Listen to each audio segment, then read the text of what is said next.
All right. Another big schmooze, another BS night. Welcome, everybody. I think we got to start. This is let's call it an emergency pod, emergency stream, emergency, just an emergency in general. It's a little late. It's an emergency for Sunday, right? We got to get it out of the way. We got to talk about the elephant in the room. It's still ongoing. Yeah. There's a lot. The conflict, the geopolitical global conflict that really everybody's talking about. There's a lot of speculation about whether NATO needs to get involved here. There's two sides to this. Clearly, a lot of people sort of picking a side and choosing it. It's just, brazen violence, narcissism, people, regime changes, all this stuff that really, really needs to get addressed. Utter violence. They look shameful violence. Yeah, and they're, people are looking to us for the answers, and I think it'd be a shame for us to hold that. That's why they're here. So, of course, I'm talking about Will Smith slapping Chris Rock at the Oscars. Did you guys watch the Oscars, first of all? Does anyone? I do. Did anyone? Yes. Oh, okay. I boycotted it because Sean Penn wanted to boycott it. So, okay. Correct me if I'm wrong. Sean Penn said we should boycott the Oscars unless Zelensky speaks at them. Is that correct? He did. That is my understanding of it, yes. Do you know what exactly he hoped Zelensky would say, or what this group of super rich Hollywood elites were supposed to do if they're Zelensky... supposed to give him an Oscar honorarily for just still being alive, I think. Best case scenario, Sean Penn's producing the Oscars. What did he imagine was going to happen there? Well, he would, if he could, he would fly in Zelensky to be there in person. What I mean? If Sean Penn could have his way, he'd be like, listen, you got to get out of here. You're more of a figurehead now. You need to leave these people on the ground. You need to get over to Los Angeles. You need to accept awards, humanitarian awards. Explosions. He's like trying to turn into Apocalypse Now. The intro to the Oscars will take place on the streets of Kyiv. We're gonna move the Oscars. Yikes, John. Yeah. We're gonna fly in the Smiths. We're gonna fly in Lady Gaga. She wasn't even nominated, but I think she needs to be there. We're gonna fly in the Rocks. We're gonna fly in them all. Chris and Rocks, Dwayne. Chris, Dwayne, the wife, all of them. Yeah. Young Rock, Little Rock, Kid Rock, all the Rocks to be there. Table Rock. Rock. Fraggle Rock. Yeah, Graphite Rock. Just a bunch of rocks. Really, actually, since the streets of Kyiv have been so bombarded, there's a lot of rubble everywhere. So there's a lot of rocks there already. But tragically, the Fraggle Rocks got bombed before the ceremony could begin. You can see some of their Fraggle carcasses. We did bring Elmo. He sort of tagged along. He's still with us. But no, can't confirm. Elmo was like Sean Penn wants Zelensky to say, "Hey, you should care about Ukraine," to a bunch of people who probably had their PR, team tweet this for the last month. Basically, I don't understand. I want to know now how the Oscar melting ceremony for him is going to go, and if he may or may not melt and mold his Oscars into a Zelensky statue, because I feel like that's the only situation that makes sense out of this. Imagine Sean Penn. You know how like after you win your Oscar, you go into the little back area, and there's always somebody with cameras there, and they kind of ask you some questions. What if the whole night Sean Penn was right behind the other side of the curtain? And every time somebody walks back there, so like the guy from Coda walks back there, and Sean Penn's like, "Hey, maybe have you thought about giving that Oscar to Zelensky? I think he could really use it." And he just tries to shame everybody, pressure them. Like, I got 6 of the Oscars tonight already. I think yours would really mean a lot to him. I'm going to fly him over to Kyiv. Just all the actors are like, no, I'm not. Sean, I'm not giving you my Oscar. I worked hard for this. If you're not going to do it for Zelensky, do it for the little girl with the angel wings on her back holding the Ukrainian flag. Yeah. Amen. And also, then I could do you one better. I'm thinking actually, instead of Sean Penn's like, you know what, we're getting rid of Oscar. No more Oscar. Now it's Zelensky. And he hands out little sort of Zelensky figurines instead of, sort of this shapeless, shiftless Oscar figure. And they're not naked. They're wearing T-shirts. They're wearing T-shirts with like little Ukraine flags and little Oscars on them themselves. to be extra meta. And then I think that would be great. I think Sean Penn should hand out Zelensky's every year at the new Oscars. Or sorry, the Zelensky's. Or we'll just call them the Zelensky's from now on. Imagine on Monday, Zelensky sees this package that's flown over Ukraine. It's like he's imagining a big international aid package. It flies down, right? He's like, this is it. This is the air block they promised. Yeah, right. No more Russian planes. And it's like 8 Oscars. And the gift bags with all the tickets to like their estates in Scotland. There's a little note. It says, everything. Love ya, Sean. Love ya. Hope this helps. Hope this helps Z. He calls him Z. He's like, I can't say Zelensky. It's like 50 syllables. Call him Z. Me and him are tight. You know, in war, you don't have time to say all the syllables. You got to shorten it. You got to make it sweet. You got to make it essential. You got to have short, loud things you can say in a war place. You know, you can just say, hey, Z! You know, that's way quicker than, hey, Zelensky! Vladimir Zelensky! He calls him up. Takes half a day to say. See, you know what you want to do? Next time you do one of those little addresses to the rest of the world about, you know, all the problems that Ukraine's going through, just put up all the Oscars on the shelf behind you. If there's not a shelf behind you, make a shelf behind you. You know, it goes a long way in the U.S. If they see the Oscars behind you, you get what you want, Z. These are all for you, Z. You've earned it. And Zelensky's like, I can't do anything with this. I got to melt this down into like fucking bullets or something. I can't. You know, what is gold gonna get me now? A cup of coffee and a old potato? You'll always be best editor to me, Z. He's just like, okay. When we get out of this place, man, I'll see you on the other side, Z, and we'll make a movie about this. But this time in Los Angeles instead of Kyiv, okay?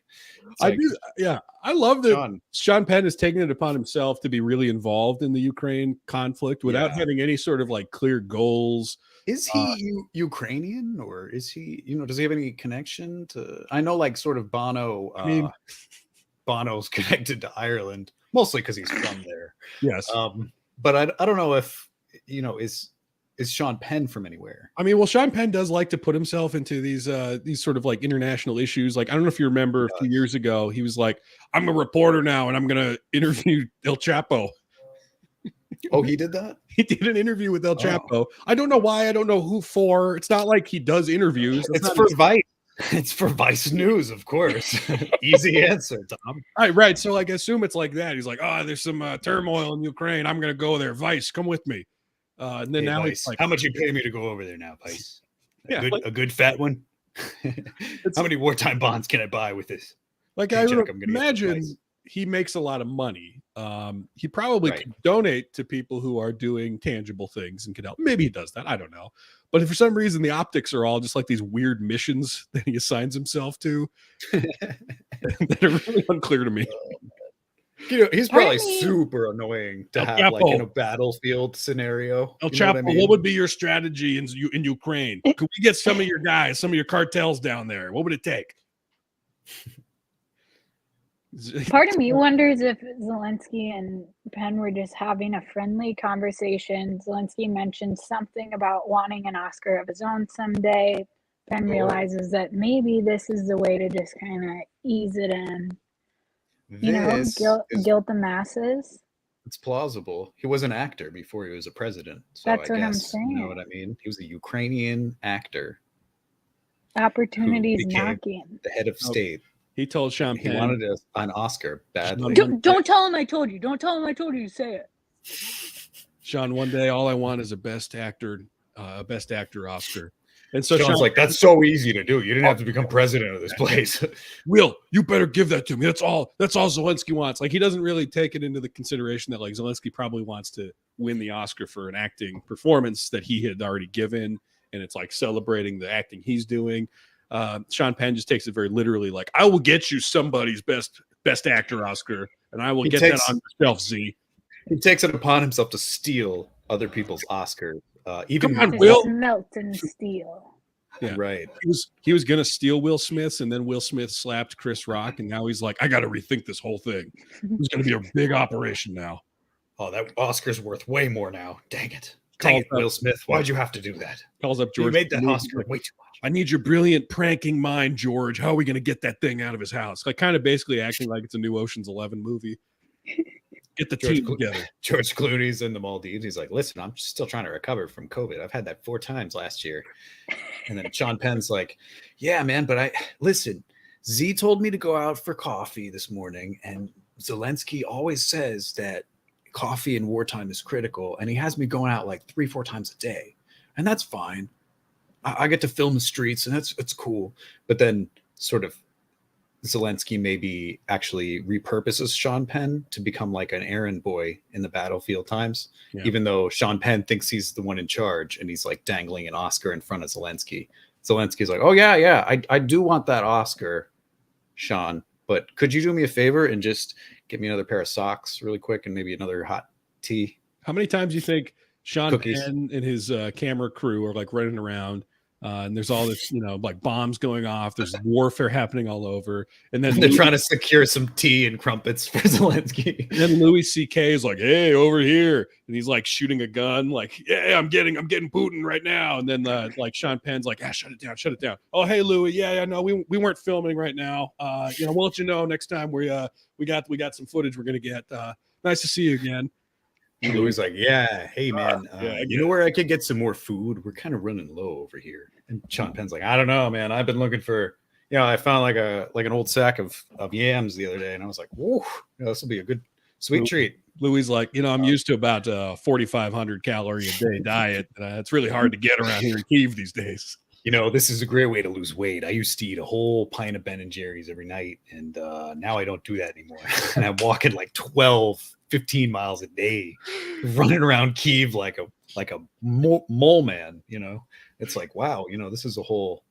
If he dies over there, I suppose it wouldn't be the worst thing that ever happened. What's great is I don't have to take my kids to soccer practice, Sean. Oh, you know what, Sean? They say have kids, and I say, ditch them and go to war because it's working out for me because I'd rather be at the front lines than hanging out with my family. This is what Hemingway would have done, Sean. I'm just being like Hemingway. That Dali went to war. Salvador Dali went to war, right, Sean? I don't know about that, Louis. I don't know if that's actually it is. It's real. I looked it up and read it. I've been reading a lot of books lately. Okay, Louis. All right, I'll see you around, buddy. I gotta look for some stuff for Z. They're all in Ukrainian, and I can't read Ukrainian, but I'm really Pavel's teaching me how to read it, but I'm still learning my ABCs, and so bathroom. I know that. I had to learn that one fast, Sean. First word I learned over here, Sean, was food. Best word to learn. It's like, okay, all right, Louis. You know what? I gotta get going before. There's a writer who wrote an article that I thought was kind of funny here. I'm going to share it, and it was ways to fix the Oscar, but sort of tongue in cheek. Which I think there's some good stuff in here, though. So it's how award shows must adapt in a post-slap world, which it's by Eve Pizer. And it's basically a way to make things relevant by kind of embracing the chaos, right? So we all know what happened. She's got some basic suggestions here. Number one, hand out objectively problematic Lifetime Achievement Awards. Think about what would happen if the Emmys gave Osama bin Laden a Lifetime Achievement Award, or a 10-minute musical number celebrating the life of Chairman Mao. Basically just go for the gasps, right? Instead of the applause. Another that one would make it more interesting. I'd probably watch it if it was just offensive on purpose, I guess, just for the sake of being offensive in some sort of comedic way. Her next one, that sounds way more interesting. Give the award statues genitalia. Please, everybody's been asking. Why not? Why not? Make the slap look mild with more extreme forms of retribution. She says there are more severe sorts of violence that can be televised. And this doesn't necessarily mean adding gore to your awards show. The slap will seem gentle when at this year's Grammys, host Trevor Noah makes some hackneyed joke about Taylor Swift's ex-boyfriend, and she responds by barging on stage and tickling him for 20 minutes straight. That would be, well, who knows if he's ticklish, but I do think that they should get more intense. Like the slap was just, the lightest thing. And now it's like, if I don't know, Steve Martin or whoever hosts the Oscars next year doesn't say the right thing, they just start paintballing him to the head and stuff. Yeah. It's really intense. It's like deathly. It's sort of like, you've seen that show, The Squid Games? It's sort of like that, but for the host the whole time. That would be very funny. Very intense. That's kind of in line with her next one, which is punish the losers. Exactly. That's what I'm talking. That gets the views, Tom. That's what people love to tune in and watch for whatever reason. The loser of any given award is denied a shiny statue and suffers a blow to their self-esteem. But she proposes make them eat a Madagascar hissing cockroach or do some jackass type stunt, like getting locked in an enclosed space full of bees. So basically, it just turns into like Fear Factor. Yeah, I was gonna say that's just fear. That's already a show that exists, but I suppose the concept still works. Next one, cancel the hosts in real time. Which that'd be so funny. Oh man! So she says, remember when Kevin Hart was going to host the Oscars, but then his old homophobic tweets and comedy bits resurfaced, and he got booted from the show? It's understandable why the Academy wouldn't want someone that divisive to host, but the slap reminded us that people are more drawn to things than outrage, or are more drawn to things that outrage and discomfit them than they are to things they actually like. So, for example, celebrities getting canceled. So if you can actually get them canceled during the show. So she says, while someone's hosting, put a picture of their problematic Halloween costume from 2002 or play a secret recording of them verbally assaulting their assistant and watch them try to justify their behavior without their team of public relations experts. That's great. Just put their most offensive tweets up behind them and have people gasp in the audience, and then have them say like, no, it was meant to be funny. I don't know. I thought I was drunk, just begging for sympathy. And our last one here, do 120 minutes of jokes about Jada Pinkett Smith. Oh wow. I'm not getting. Is Tom's been auto-tuned. Tom, can you hear us? I can hear you. Yeah, was I cutting out? Tom, you're an Android right now. Can you hear us? Do I sound weird still? That's actually kind of funny. What's happening? You said I can. You sound like R2D2 right now. Or is it my internet? Oh no. Courtney, do I sound fine to you? You sound like normal Tom to me. Oh no. Will's over here doing a bad signal. Only he knows about. You sound digital for some reason. You sound Only like me? Daft Punk right now. Hang on one second. How do I sound? You're coming in clear, Courtney. That's why I was making fun of Tom. What? That's weird. Let me mute my mic. Okay, let me All right, see if I can fix something. I muted, unmuted. Did that do anything? Well, anyway, Courtney, I don't know. I was watching the Oscars and I was thinking, whatever. I'm not here to I know there's 100,000 think pieces about the validity of joking about Jada and yada, yada, yada. Right. But I did wonder what would happen if everybody after Chris Rock made a joke about Jada's hair. Would Will Smith have gone up and slapped every single performer? Would he have slapped Anthony Hopkins? Would he have slapped what's her name, Liza Minnelli? Would he have slapped everybody? If he was gonna go slap Liza Minnelli, I think he would go straight for Gaga, right? Because she's. Yeah. Would he have to get through Gaga to get to Liza? Like, would he have to win one fight with Lady Gaga and then get to? I mean, Liza would not put up much of a fight. 100%. But I'm just surprised that he didn't go for the Fresh Prince angle and just throw him out like they used to throw Jazz out the door. Yeah. Well, I think it would have been funny just to see how many times Will Smith would have come up and slapped people. I can only imagine that after the third person make a comment, he would have just picked up Jada, put her under his arm, and just ran the hell out. You think if he slapped Anthony Hopkins, 85-year-old Anthony Hopkins, would they have done anything, or would they still have let him not only win Best Actor and still given him a long standing ovation? Well, because they're not canceling him in real time, I think he would have still gotten the Oscar, gotten the half standing ovation, and then we would get a lot more slow time video playback with the Anthony Hopkins. So it might have backfired as far as what I'm saying. It might have been more like a wrestling event where he hits Anthony Hopkins down and then gets a standing ovation for that, just because people love the violence. Yeah, they're like more. Yes. Yeah.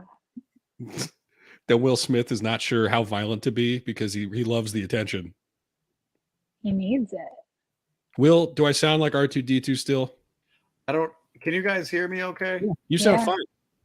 Okay. For some reason, the audio's still coming in weird. I don't know. I've tried to do a bit of troubleshoot here. I don't know why. It's literally every other word I'm hearing from Tom, and I'm hearing Courtney clear as a bell. What in the world? I'm not sure what's going on. Could you like restart your computer? Maybe like take a little break to restart your computer and join again. Take a lap. Yeah. Take a lap. Yeah. You know we'll figure it out. I'm gonna take a lap. I'll be right back. Oh, like this is what's lovely about live shows, right? Everyone gets to hear all the technical problems. Here's a question. What if Jada went up there herself and made some sort of statement? Would she get slapped by her husband? Like, well, I guess it would have to be a similar joke that offends him. And like, let's not, I mean, people are kind of like conflating, like this was a joke about alopecia. I can get how you get there because that is what she has. To me, it was really just a bald joke. And I think as a culture, we're pretty comfortable making bald jokes. I would say in general, we don't get outraged when like somebody calls Larry David bald, you know?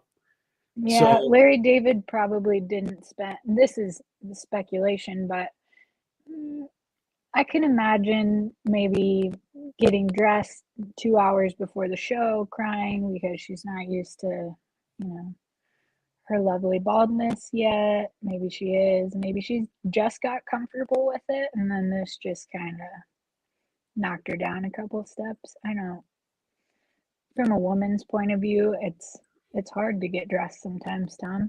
I get that. The Oscars have this long tradition though of basically like bad roasting, and I feel like this fell under that category. So I'm trying to think like if Jada's up there, what would it take for her to offend Will Smith? What are exactly the layers? Some people pointed out Will Smith seems to laugh at the joke and then kind of look at Jada like rolling her eyes. And so I wish we had footage of the whole 180, because if he goes from literally laughing to like, all right, I got to go hit him now. What exactly was that snap? What did that, Jekyll to Hyde move look like? It was darting eye contact. I guarantee you, from her. Just one of those little mouth, tiny little. Yeah. Well, I don't know if you saw it. So there was a report that came out that the Academy had asked Will Smith to leave, and he declined to leave, which I thought was kind of funny because it's like, okay, I guess not a whole lot of security there. Like if they had a real problem, they're just like, could you put the gun away, sir?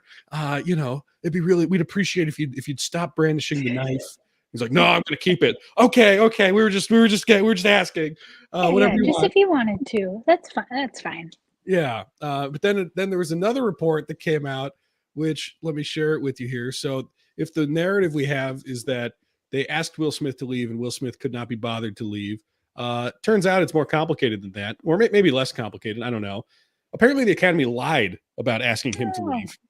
So they're like, we asked him to leave, but he wouldn't. When in fact, nobody did anything. 3 sources who were at the ceremony witnessed various conversations after the slap. So officials were backstage with Will Smith's reps. There were heated conversations. It sounds like they talked about asking him to leave, but nobody actually did. And then somebody was like, well, it probably looks bad that we're letting people go hit presenters. So we got to at least kind of pretend that we did something here. And so that's what they did. They just lied about it. No, we whispered it, but he didn't hear us. Yeah, exactly. Will, you're muted. Will's over here talking up a storm. I don't know. He probably can't even hear me say he's muted because I sound like beep, boop, boop, boop, boop. Hello. Okay. Is this working? You're back. Yeah. How do I sound? It's coming in bright and clear now, R2D2. Okay. Finally. I don't know what happened there. But yeah, the restart was a great option. Okay. Tried everything else, but for some reason it was coming in weird and patchy. But we were just talking about the Academy controversy, right? Well, it was the fact that they lied about asking him to leave is maybe the funniest detail to come out. Yeah, what a way to create a controversy within already a controversy. Yeah. And also, too, I doubt that probably even happened. I think you're probably right. They just were like, oh, shoot, we should have asked him to leave. So let's just say that we told him to leave. And then Will Smith's agent's like, nobody ever came up to me. And then Will Smith's like, okay, so that's bullshit. And then I think maybe the Academy was like, okay, we lied. We didn't think anyone was going to call us on our bullshit. It's true. Shoot. Will Smith goes over to Will Smith goes over to the Academy and slaps every single one of the people who have made. He's like, "This is for Slap my lying." face and call me This- Chris Rock. He's like, "This is for lying." That's what that was my takeaways. I honestly wish he just slapped everybody, the whole time. Slapped the camera because he's like, the camera's giving me a dirty look. Goes over, slaps like people's Oscars out of their hands. Just like a lot more slapping. I think. Yeah. There's cameras that just follow him post Oscars. He goes for like some 7 a.m. McDonald's to get rid of his hangover that's impending, and he slaps the guy who's the cashier of McDonald's because they tell him, we're out of stuff, and then he's like, "Can't have that. Jada likes this." So for whatever reason, exactly. He's obligated to slap everyone now. Well, as far as our obligations, this is obviously taking up all the space in all of our media right now, including people are wondering, look, this is a big crisis. We gotta understand, what does the president think about this? So here's another clip. Oh, good comment. I want to talk about Will Smith and Rock. It's the biggest story right now. You saw the level of violence that was on. So I want to first stop and just look at the people's faces around this guy. So we got our guy on the right here is just like, oh my God, right? But his face is covered, so it's pretty much contained. I think he's wearing the mask on purpose so he could sort of disguise the giant grin on his face. Like, are you kidding me? Yeah, unlike the guy on the left who definitely grinned, is now trying to hide his grin. A bit more subtle, yes. He's maskless. He's biting his lips because there's a smile here. Both of them. Yeah. On Chris Rock, is that something that the White House condoned, that type of violence? Do you condemn it? So does the question is, does the White House condone or condemn this type of violence? It's a yes or no question. Well, I love the options too. Do you condone the violence? Yeah. And do you like Jada's haircut? Yeah. Can you imagine the spokesperson is like, the White House full-heartedly condones the actions of Will Smith. We do think that it was a good move, and we think that more violence is necessary in order to get your point across. You talk about Jada. Warfare is the means. President Biden supports any kind of reciprocal action when Jada is involved. Yeah, President Biden loves the thrill of violence. And on that note, I want to pivot to the $500 billion we're sending to Ukraine in order to blow those Russian planes right out of the sky. Any other questions? President Biden was just rewatching the Matrix sequels over the weekend. He's a big fan of revolutions, weirdly. He loves Neo, Mr. Biden. Mr. Biden sees himself as like a Neo in some way. And so he sort of does the whole like, whoa, with the bullets whizzing past every morning. We have to recreate that with Secret Service. He's hurt his back so many times. That was actually how he hurt his ankle, but no one will tell you that. But so Jada's got a prominent role in the non-Matrix world of those movies, and he just loves them. And he's been saying for years, nobody better say anything bad about Jada at this Oscars. It's a prescient thought, really. I mean, with the prophecy of this man, this Neo, to know that one day somebody might complain about Jada at the Oscars, I'm just in shock. But he's been waiting for this for a long time. So he does wholeheartedly condone the actions of Will Smith. He thinks that the slap was justified and in self-defense, actually. So we do believe strongly in our position here, and we do not condemn this whatsoever. We do condone it wholeheartedly. On the campaign trail, he was often saying, look, we're going to have a lot of fracking. I'm going to make sure anyone who talks bad about Jada gets smacked. Those were the first two. A lot of fracking, a lot of slapping. And that's what Joe Biden said. And you that's talk what bad, he's you get stuck to. slapped. That was his first idea for a campaign slogan. And we said, Joe, I don't know if that's going to translate. It seems hyper specific. Joe, you're running against somebody who's kind of like being violent and a bully. So perhaps we could go with a softer angle. And so that unfortunately just became one of his campaign promises instead. Well, it'll be forgiven if you cry about it after. If you talk about love and cry about it after and get rewarded in front of masses, it's fine. At debate prep, when he was right before the first debate with Trump, he was sort of like, how about we just get Will Smith in the audience in the front row, and he comes up and he gives Don a big old slap about halfway through. Then he gives a big speech right afterward. How about that? He basically, he predicted the whole thing. It's just a slightly different context. Perhaps even backstage, he was saying, Donald, I'm gonna Will Smith your ass right now. And then sort of Fear crept into the facade of Trump's poker face. And yet it was a small victory. I will Chris Rock your face. Yeah. He was telling Trump, you're an old Chris Rock all the time, and nobody knew what he meant.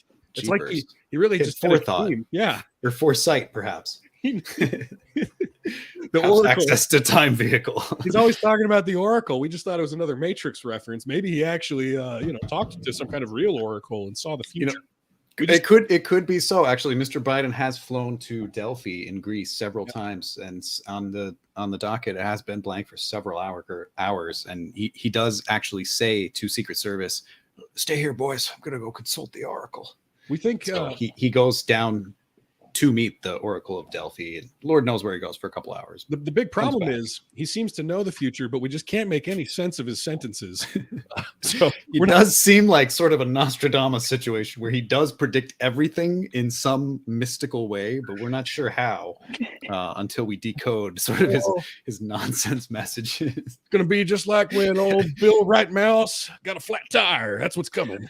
It's sort of like a word salad. You have to deconstruct back into its essential ingredients and then sort of understand what that means.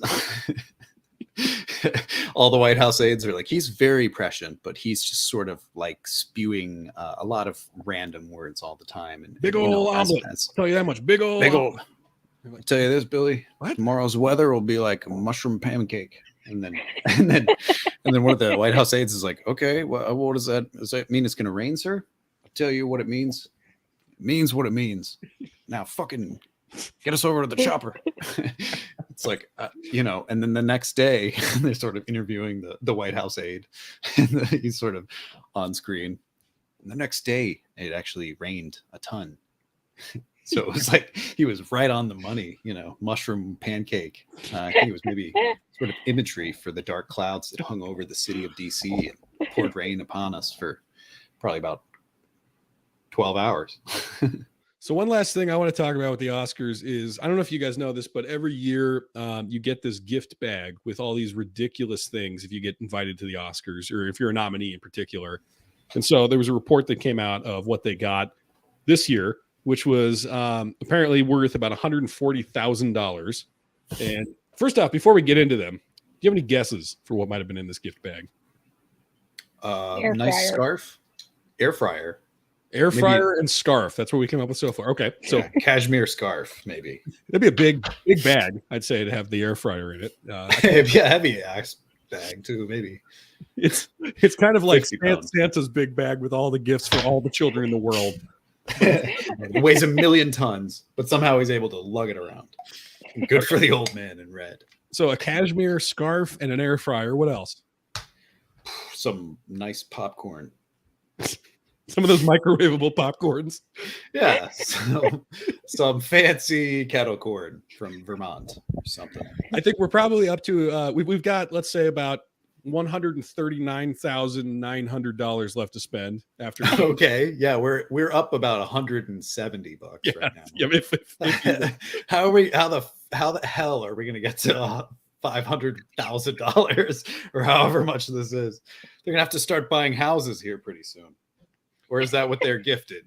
The gifted houses all right, or estates? We'll get into it. So this is part one. We got several. So the most expensive item in this year's bag is a $50,000 3-night stay at Turin Castle in Scotland, inspired by the tragedy of Macbeth. That sounds well thought out. Yeah, guests who accept the offer will have full access to the 17th century castle, complete with butler service and a bagpiper welcome when they arrive. Do they let me ask you this, do they tailor you one of those Scottish dresses that you get to wear up in the Highlands? I would bet that's possible. I'll tell you this much. I would say then I might go. How much would it cost to not have the bagpiper?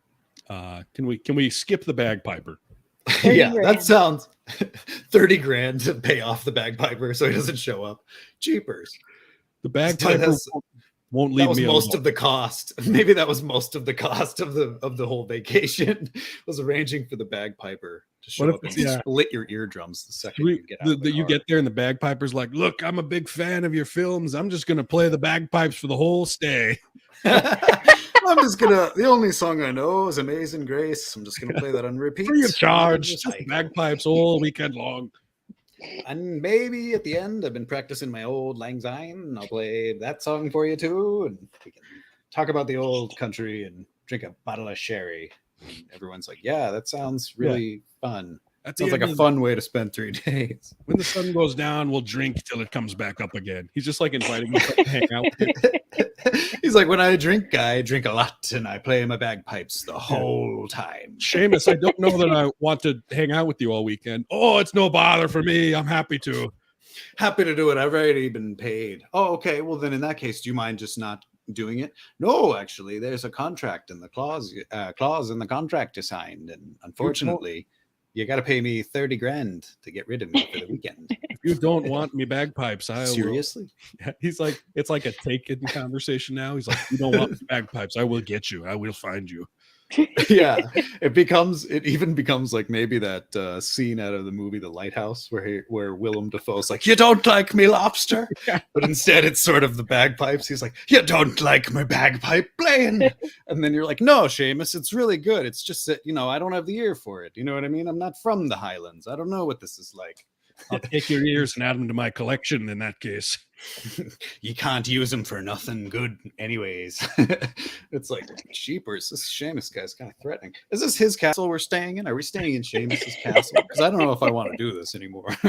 I'm not on board with this vacation. I'll say this much. Talked myself out of it already. Guy from Coda, the deaf guy, he might enjoy this stay more than I would. Maybe he should just Absolutely. no bagpipes, no problem for him, Yeah, utter bliss. He's just looking out the window and seeing the ocean and stuff, and he's just sort of enjoying the long walks around the countryside. He doesn't even freaking hear the bagpipes behind him as he's going for a walk in a nice sunny area. That's the way to do Scotland. it. Yeah. All right. Next up, a $12,000 celebrity arms liposuction procedure from cosmetic surgeon Dr. Thomas Sue. Oh, that's good. He gets rid of the crow's feet in your armpits. Well, yeah. Of the nominees, who do you think would take that one? Who's going to jump on that one? What do you guys think? Will Smith, if he watches the playback too slowly. Yeah, he was looking a bit. Well, not to I don't want to get myself slapped here, of course, but he was looking a bit tubby at the Oscars. But hey, good for him. Putting on a couple pounds is good. They say it's actually healthy. I like to think you live longer. Spielberg is sort of like, honey, I'm going to finally get that liposuction. No. Honey, I'm going to get rid of that turkey neck that I've had for 15 years, and I'm going to get rid of that underarm flab that I've had for 10, and I'll be able to shave finally, and I'll look like a whole new Steven Spielberg. Yeah. His wife is like, I don't care. And he's like, no, I'm going to do it. Always wanted this, and now they've gifted it me, and it's fallen right on my lap. Steven Spielberg comes to next year's ceremony. Now he looks like Mickey Rourke. Yeah, his face is pulled super tight. And it's just like, jeepers, what happened? And he's like, well, I went to the surgery clinic and they talked me into a couple of other procedures too. Dr. Thomas Sue, he's a genius. I'll tell you that much. I'll tell you another thing. I got a whole new nose, a whole new Spielberger right on my face. Next up, a weird Scotland theme. I guess they really were into the Macbeth thing. They were just loving Macbeth this year. The title of Lord or Lady of Glencoe, along with a small plot of land in Scotland. That sounds prestigious. Just like what? Where? Why? How does? Who's 10 buying? square feet. Yeah, Yeah. buying up land in Scotland for Oscar nominees. It's like who even comes up with that? I don't know, but I saw this Twitter comment underneath it that said, "I'm Scottish." It seemed pretty believable because the user wasn't like, Jim 5498765881259, and a billion other numbers after it. Yeah. So he was like, "I'm Scottish, and I bought a land thing just to annoy my relatives, and I bought a title just so when I drink, they have to call me the Count of something in Scotland." And he said it only cost me like $90 back in the 2000s. And I was like, oh, that's hilarious. This guy bought it as a sort of drinking joke with his friends for like less than $100. So that's pretty funny that, it's sort of inflation. It seems like now it's like $20,000. Seamus is like, Denzel, I'd like to give you part of me a backyard. Denzel's like, I don't really want it, Seamus, but thank you for the offer. He's like, I'll you set up- were Macbeth, so I'll you set get out a tree stump in that part of the yard. You can come sit there whenever you like. it. You can come here whenever you want. You'll sit on your 5 square feet of land on a little bench.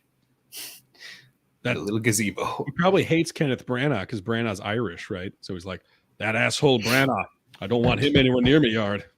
He doesn't allow any British people either. He's like, no people from the South. You're like, Seamus is kind of like a, I don't really know if this vacation is worth 50,000, but Oh, my backyard, yeah, the bit of land's worth about 300,000-400,000. I'd say something around there. It's like 10 feet, 10 square feet. yeah, everybody gets like basically like a little Walk of Fame star section of land in Scotland that they technically own. And even though it's symbolic, they can't really necessarily build a house on it or anything. When you They step can't into do anything my with it. backyard, which is just a bog, really, yeah, a bog, a fertile bog full of bodies, and you're like, geez, Seamus, I really don't want to stay here. makes an No imprint of your foot just like the Hollywood Walk of Fame. Of course, it will go away pretty quickly. You'll have to come back every couple months.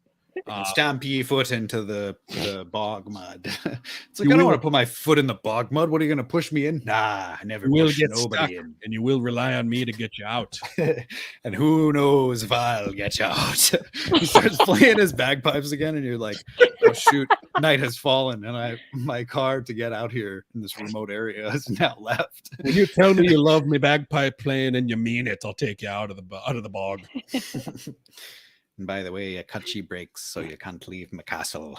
He starts playing the bagpipes again. It sort of becomes a living horror movie. I'll tell you this much, Jonah Hill, I never bought it. He's gone now. No one will ever find him. Nobody ever liked the lad.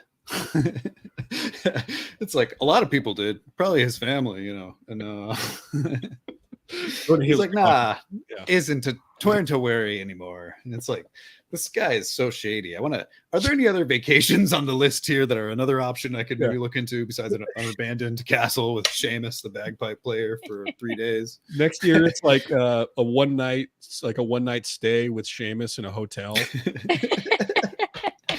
This time, ye in Tokyo. It's like, oh no, this guy's part of the deal. Why This is Seamus Seamus guy? part of every single award? And then the Academy defends it. They're like, yeah, we think that Seamus was so great because he was an extra in Macbeth. So he's got blackmail over us, actually, and so we now have to include him in every vacation package. Seamus is hosting That the we give. remaining Oscars for the rest of his life. And Because he's we like also him so much. Not we've because all resigned. We've all resigned from the board and made him the sole and only director of the Academy.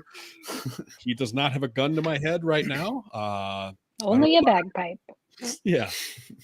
To my ear.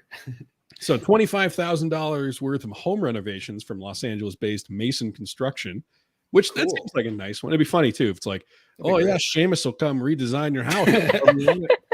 Oh, did you know Seamus had a contracting company actually? No, I didn't. I don't want this. Then Will, you were on the money here with popcorn. So an assortment of flavor-wrapped popcorn packages from Opapop. I heard it's Oprah's corn, so it's Oprah. corn. Oh, is it Opapop. fancy? I don't really get fancy popcorn. I got it. It's just expensive. Really, it's like $300 for like a package that comes with like a little scarf to keep you warm. during the- My suspicion is if I bought $300 popcorn, I'd eat a little bit of it and be like, yeah, it's all right. Yeah, it just tastes like the regular movie theater butter stuff. Flavor wrapped in movie theater butter. All right, so here's more of the fun stuff. Up to $10,000 worth of treatments and rejuvenation procedures from Dr. Konstantin Vasyukevich. Steven Spielberg's immediately on board again for this. He's like, oh, honey, look, it's a sign. I'm gonna get the- He's begging his wife at this point. He's like, please let me, honey, like do all the surgeries. I want to look like Mickey Rourke next year. And I just want to complete this. You know what they say? Don't have an old body, have a beautiful body. Yeah, I've always wanted one of those big Kardashian butts. I think this is fate telling me it's time. honey, Dr. Constantine can definitely hook me up with a Kardashian surgery or two. He'll plump up my cheeks and he'll make, my face look great. He'll give me a whole new Spielberger on my face. His wife's like, Steven, whole new hair. why don't I do some of these? Or are they all for you? Honey, I'm the one who got nominated. Listen, you were the plus one, so I don't want to be rude. You can have the tea. Yeah, you can go spend the weekend with Seamus in his castle, honey. I'm going to go with Dr. Constantine. Oh, man. Steven Spielberg sounds like he's having a great time then this year. He was really not happy with the Parasite year because it was a beautiful, all-inclusive trip to South Korea, but he couldn't make it because of some diplomatic issues that he caused back in the 80s. I'm finally going to get those huge lips I've always disappointed. I wanted to get the surgery in Korea, but unfortunately I couldn't go back, and I couldn't use any of the package the year that Parasite won the Oscars because it was all in Korea and it was all Parasite themed. And dang it, if I'm not going to take advantage this year, it's all even in LA. You get a bunker in a South Korean home. Maybe that was the one line 2 years ago. All right, so this is another Seamus one, right? A $15,000 4-night stay for two. One for you, one for Seamus at the Golden Door Luxury Retreat and Spa in California. So that seems a really nice one, other than the Seamus part. But, I don't know. Maybe it wouldn't be so bad. Maybe you get used to Seamus. I suppose, yeah. Maybe he's got, some weaknesses or some flaws you can exploit. He perhaps loves the taste of rum a bit much, so you just sort of poison him with it early in the day. He'll be gone for hours, perhaps into the night. And Seamus would be a Scotch man, right? Seamus is Scottish, so he would probably drink Scotch. You're right. So he's drinking gallons of Scotch. So he's easy to, just put him right to bed and you can enjoy the resort. It's actually not a bad time in the castle wandering around alone. You Scotland, get there, he's rolling in like a barrel of Scotch to the hotel room. Yeah. No, he's got room service doing it. It's just like, Seamus, what's the keg? He's like, I brought you a keg for our stay. Get the bellhops. I got a barrel. Get the bellhops. Oi, his bagpipes or his flask. So. Yeah, he drinks out of the bagpipes probably because he thinks it's cool. He's like, did you know that if I add half a pint of Scotch to my bagpipe, I can fill it up and it makes a whole different key for the bagpipes. And it's like even higher. Like, I don't want to hear that, Seamus. That sounds ear splitting. Please don't do that. And he's like, let me do it right now. Yeah. God, I can't wait until this Seamus fella gets drunk enough to. The barrel doesn't quite fit into the room, so they're like trying as hard as they can to like push the wood without breaking it. Yeah. Careful, that's a 70-year-old barrel of Scotch. Then they get Why it did in. You bring this? Spielberg's finally like, oh, thank God, Seamus. I'm so glad. He's like, yeah, I've only got 2 more barrels. This is for tonight. We gonna get knackered tonight, son. It's just like, wow. Seamus is a package deal because he's got some dirt on the Oscars, and I don't know what's going on here, but I did hear, unfortunately, you have to pay the taxes for all this stuff that you get. So that sounds like it would be kind of a lot. It's a $50,000 stay. I don't know what the taxes are like in Scotland. I would imagine they're all doing fine, other than maybe the. Well, not hard for them. That's true, but still kind of annoying. You know what I mean? Yeah, I guess thousands to go on the trip that you allegedly got for free. But I mean, hey, whatever. If you are mega rich and you can just slap people and go on vacation, why not? Why not do it? Then the next one here would be up your alley. So small batch tea gift set from Oprah again. Oprah approved, I guess. Good. The chai box. Do you know anything about the chai box? Never had it. No. It's probably good or mid-level or exquisite, but so probably overpriced that like who cares? You can just go buy chai tea. Yeah. Then this next one, last one here, a $1,200 life coaching session with wellness expert Coyote Joseph. Is that only for the hour? $1,200? What I assume is you get. Or is that a lifetime of appointments? There's Seamus in like a fedora, and he's like, "Yeah, it's me, Coyote Joseph. I'm Dr. Coyote Joseph." It's like, oh no, Seamus, you've poisoned my life now. You're in everything. Who's this Seamus you're talking about? He's like trying to do an American. Who is this Seamus you're talking about? It's like one of those weird American accents that Europeans do. Yeah, I am it sounds not- like both New York or like Brooklyn accent and the South at the same I time. hate Seamuses, I'll tell you that. He's a real son of a bitch. Okay, Seamus, the mustache is falling off. I see you, Dr. Coyote Joseph. Yeah, Man, not- good for him. Coyote Joseph. I don't know anything about this guy. It does sound like a fake name to me. It sounds fake as heck, and I think that maybe Dr. Coyote Joseph has some dirt over the academy as well. He sounds like He's a Joe Biden friend. Yes. Listen here, whippersnap. I'm Dr. Coyote Joseph. Ask me whatever you need to ask me, or tell me how you feel, or whatever. I've been getting boosters my whole life from Dr. Joseph, Dr. Coyote Joseph. Best doctor this side of the Pecos, Dr. Coyote Joseph. Tell you, I went one time to the Appalachian Mountains. I got poisoned by a bug, and I ran out of food for 24 hours. And Dr. Coyote Joseph stumbled right upon me, and he saved my life. He's been my doctor ever since. Until he It's like, died, wow. and then Moose Johnson took over, and then when he died, it was it's like they're all animals. It was Elephant Jimmy. Like that doesn't like Jimmy was his last name and his first name was neither of those sound real. Oh, Then Dr. Elephant Jimmy is my favorite doctor yet. Dr. Elephant Jimmy and my psychiatrist, Dr. Donkey Dinklewitz. It's just like these all sound kind of like fake names, sir. I'm not going to be sort of not to be rude or anything.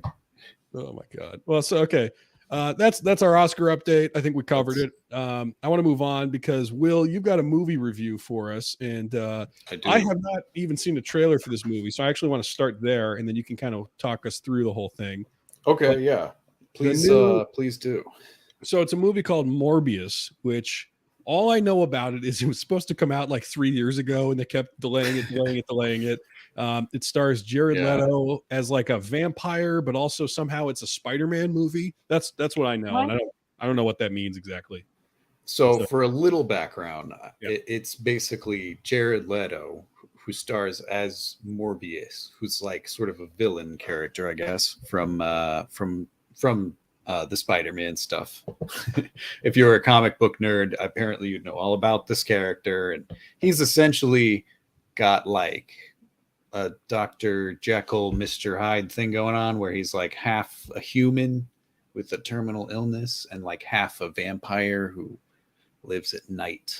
So and his name is Michael Morbius. I think so, yeah. One of the things I saw about this that sounded kind of funny was just apparently in this movie they say Michael a lot, and it reminded people of just sort of the Arrested Development series, where essentially like people are just like Michael the whole time, or so hearing the word Michael like every 2 seconds apparently triggered a bunch of people. Let's get into this here.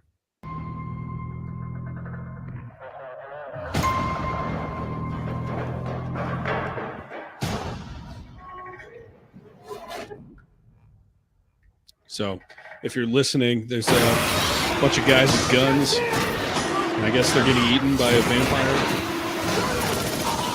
A bunch of guys with guns who seem to be walking through a back alley. So that's Michael Morbius. That's Michael. So this is Jared Leto's character as a vampire with sort of prosthetics on his face yet again. Now the story of a terminally ill vampire and his family. And how they ate everybody. And it was a really great movie for 2 hours. So you saw this movie, Will? Yeah, I did. I'm going to be honest. It had like sort of possibly Chinese subtitles at the bottom. I'm not sure. Can't really comment which language. I'm not an expert. But some sort of Asiatic language. And it was still in English, which was good and not great quality. But I sat through most of it. It was very deathly boring. So okay, well let's keep tortured. We'll get to your full take in just a second here.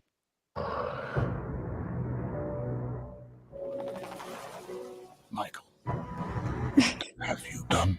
I was trying to help people.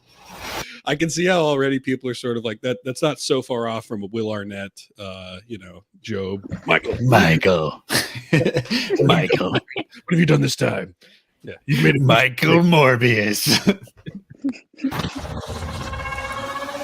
But the cure. It's a curse. Okay, so the cure to his terminal illness is vampirism. He's invented vampirism as like a vaccine, so to speak. Essentially, yeah, he's sort of found a One of those bat. mRNA vampirism vaccines. I hear Exactly, one of those Right gene about. splicing things. Creates a half bat, half human, and he becomes that, and injects it into his body slowly, and he just It's a becomes real Bill Gates situation. Yeah, it's a fun watch. I'll keep reiterating that. Michael. And he kind of looks like a werewolf, you know, like he doesn't look like Edward Cullen or whatever, you know. He's not just pale, he's got like a dog face. For some reason. Yeah, it like seems a dog like face pressed up against the glass. Like a dog who wants inside because you're eating. He's really hungry, and you won't let him in. That's what he looks like. perhaps because he's slobbering and it's sort of like gross. And it's like, yeah, that's what the vampire looks like, I guess, for all you non-viewers. I have powers that can only be described as superhuman.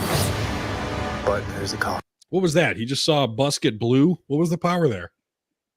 That's a chemotherapy It drug. disappeared. He can make buses disappear. That's a super. Yeah, I'm a vampire now, but I can also disappear buses. No, it disappeared into the ether. Where? What? Okay, I don't know. All right, I'll save my questions for the end. Now, I face a choice. To hunt and consume blood. Oh, I love that clip. Did you hear that? Where they clearly cut together two different scenes and consume blood. You know, it was like this really boring cut of not the same line. Wait, go back so we can hear it one more time. All right. Now, I face a choice. To hunt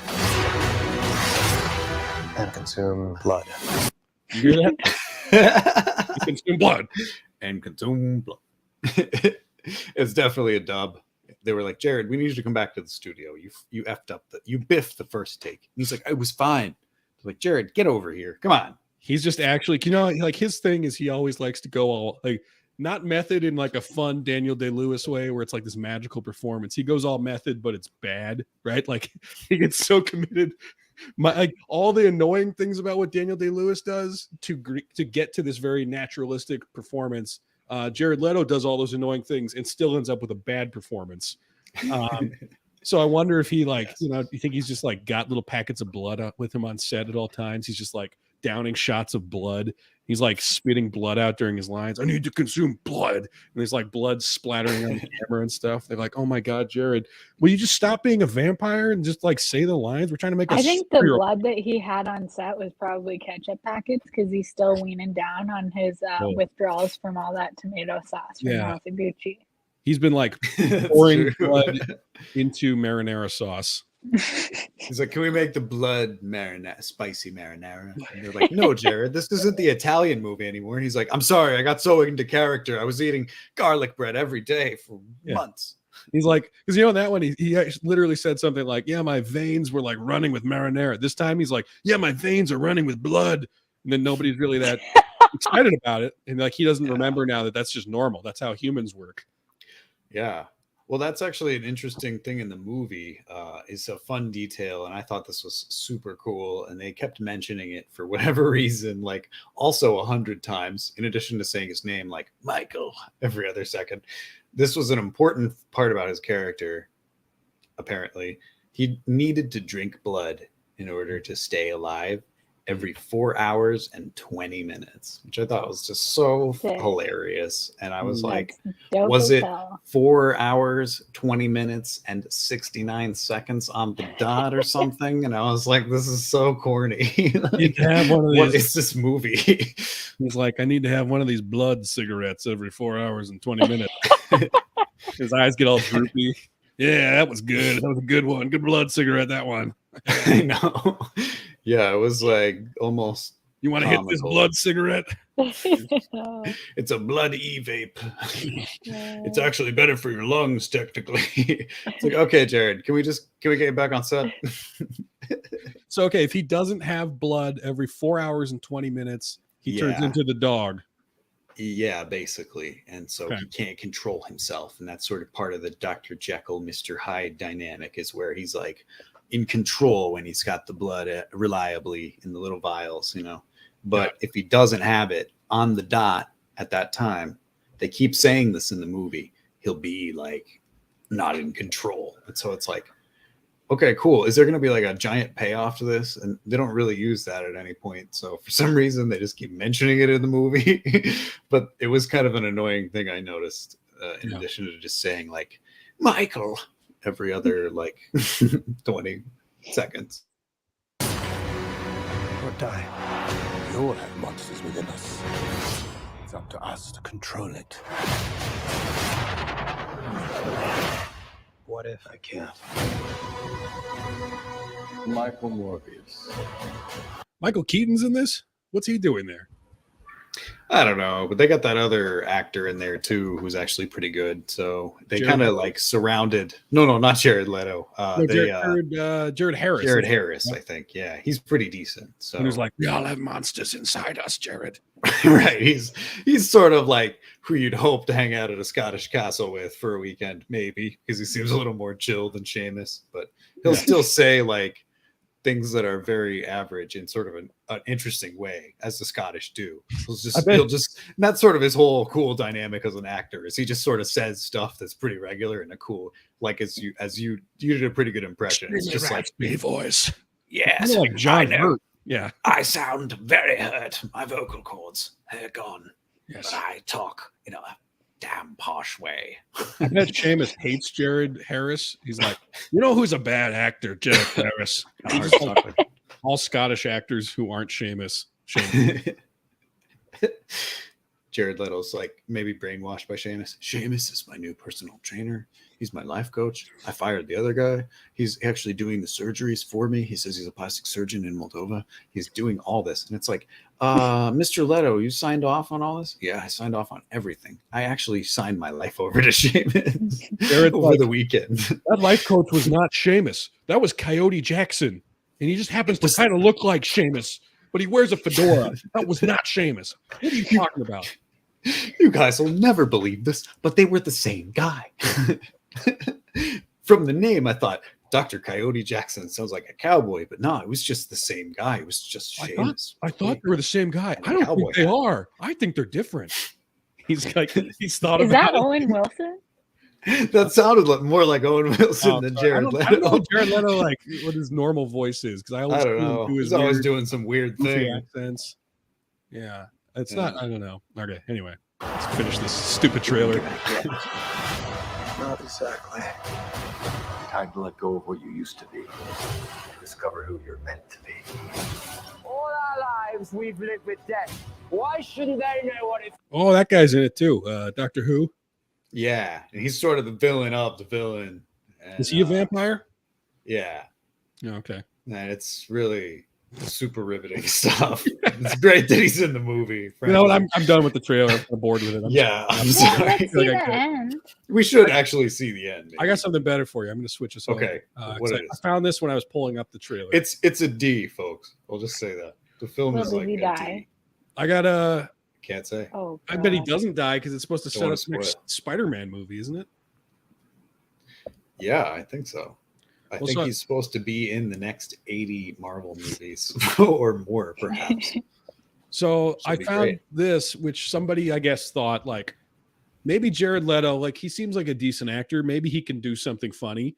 And so they tried to do this infomercial about how to get blood out of your clothes, which like somebody made a comparison recently on Twitter where they're like Nicolas Cage is kind of what Jared Leto thinks he is, which is like he can get all into the character and do all the weird insanity and like really push the dial up to 11, but also kind of have a good performance that's fun and funny. Jared Leto doesn't quite get to that point, but like I could see Nicolas Cage doing like if he played a vampire in something, doing a goofy infomercial about how to remove blood from your clothes and it working.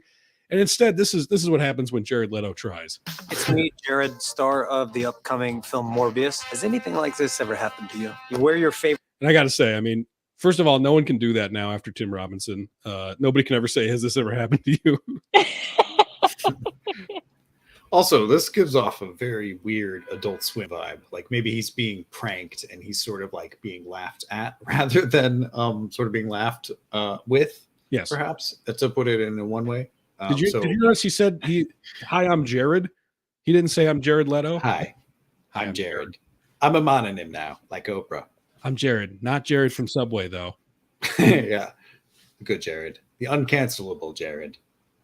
You know what? What if Morbius had to go like? What if Jared from Subway was the supervillain in Morbius? Yeah, that sounds. Maybe he could be called something like Dr. Blimp. You know, sort of. You know, maybe he gains a lot of weight. Yeah, and they vilify him and throw him back in jail forever. I don't know if it's a good idea to have them in the movie necessarily, Tom. On second thought. I like this like Jared versus Jared showdown though, like let's just have Jared Leto versus Jared from Subway and see what happens. And Jared Harris can join too. Jared Harris is in there, yeah. Oh, the damn Jareds are doing this. He shows up and Jared Leto's like, you don't have to do this. Harris. He used to be a spokesman for Subway. Like the exposition, like the villain. Yeah. He's a dirty damn man. You can't be associated with this. And Jared Leto's like, but Subway paid me to do this. If you don't have blood every 4 hours, you'll turn into Jared from Subway.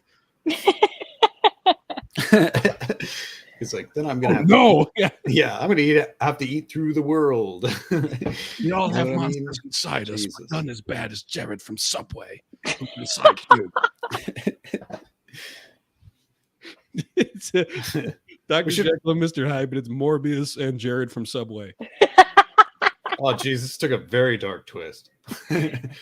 Jesus. We should probably restart this whole thing just because we've talked for like... Yeah, sorry. Okay. It's Hi, I'm Jared. It's me, Jared, star of the upcoming film Morbius. It's me. It's me, Jared. It's me. Hi, it's me, Jared. There's zero. Say hi.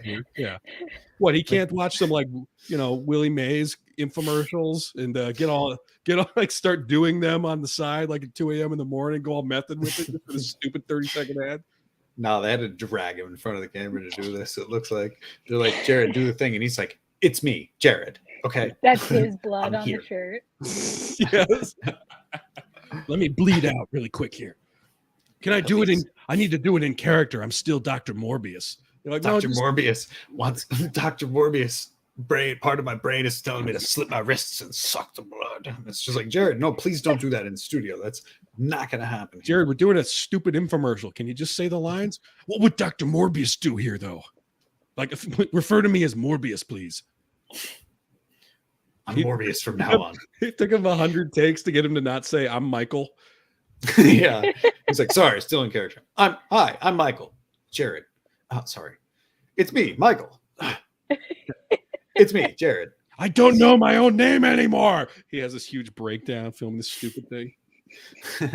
If I'm not Michael, who am I?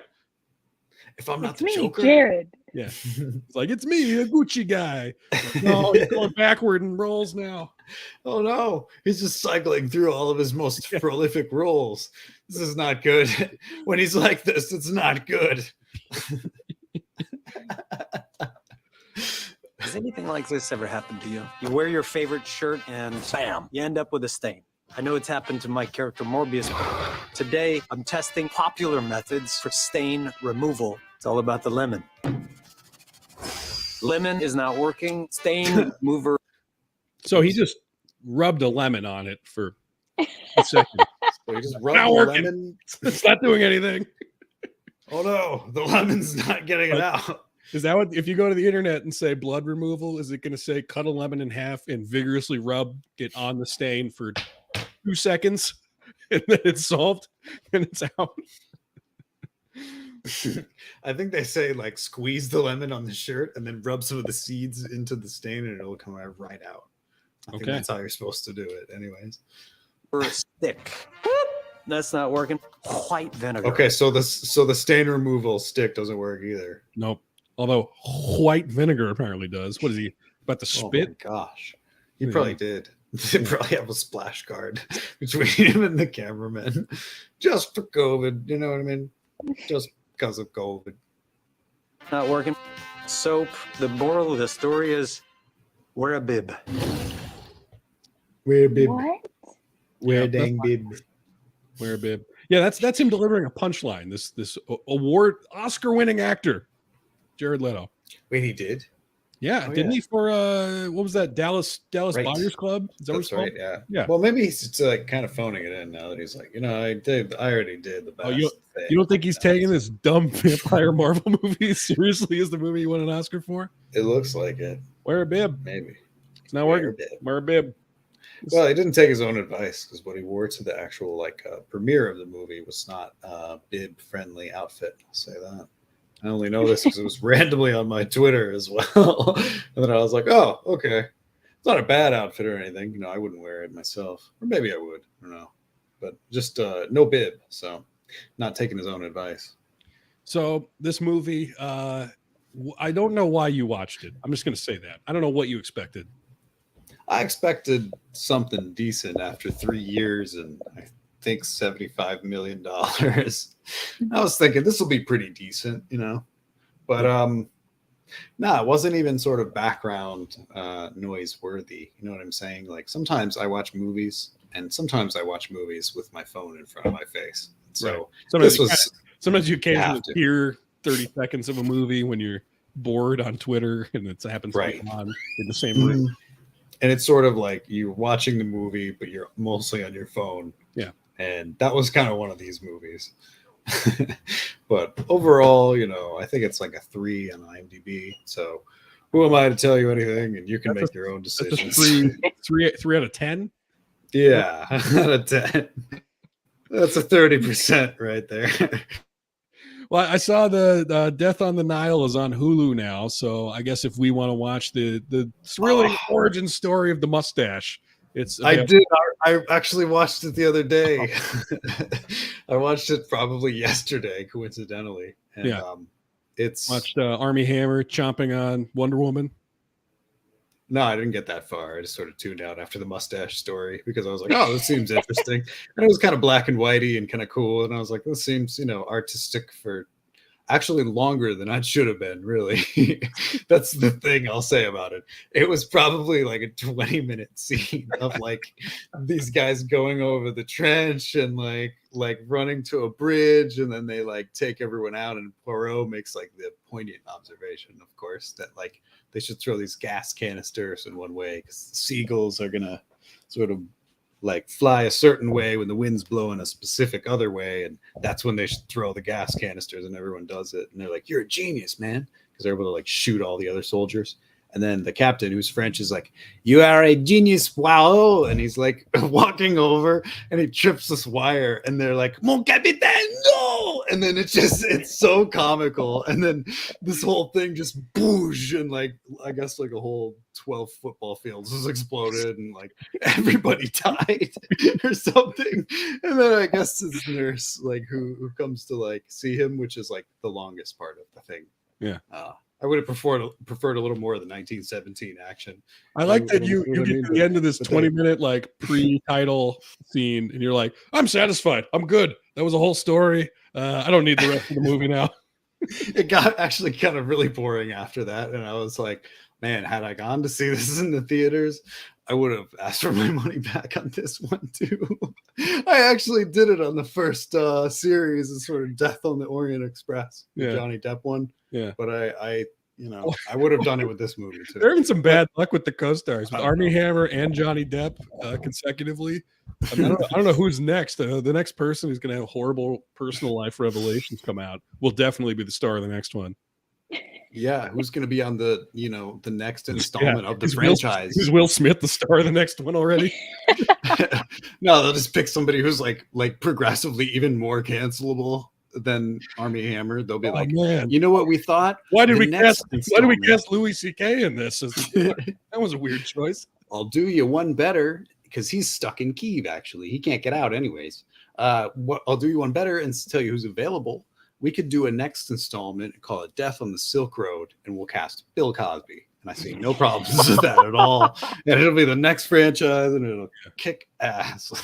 It's like, I don't think that's the best angle for this franchise. Star-studded cast: Bill Cosby, Sean Penn, Louis C.K., On the Joe uncancelable tour. Rogan, yeah, Jordan Peterson. It's just like purely Joe for- Rogan.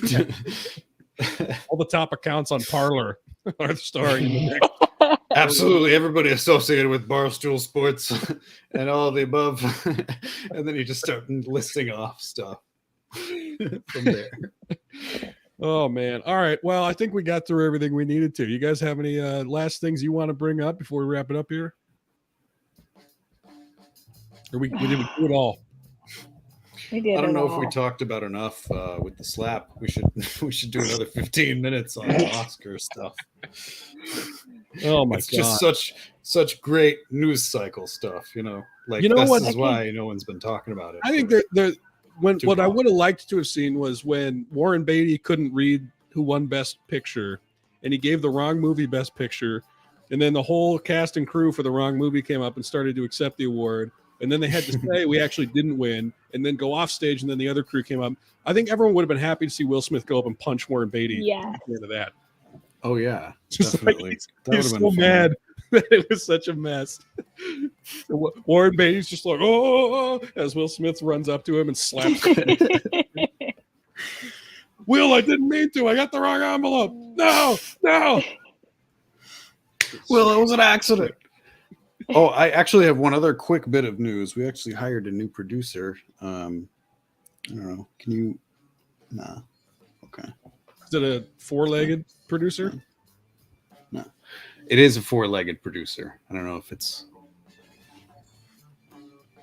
a four-legged producer whose name is Bob, and he's going to be helping out with the show from now on. So we'll see how this goes, sort of temporary. But thank God, Tom, I've sourced a producer for this freaking show. I mean, we've had how many episodes now, and we need to step this up a little bit. And so Bob will be in charge for a little bit. And Next time you're hearing the beeps and the boops, you just call Bob.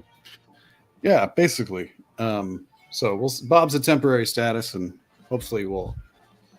He's experienced, so we'll see. Oh, good. All right. Well, have a great night, everybody. We'll be back with another big schmooze. So subscribe, do whatever you need to do. Otherwise, thanks for joining. That's it. Beep, boop, beep. Beep, beep, boop, boop. Bop, bop. See you guys later.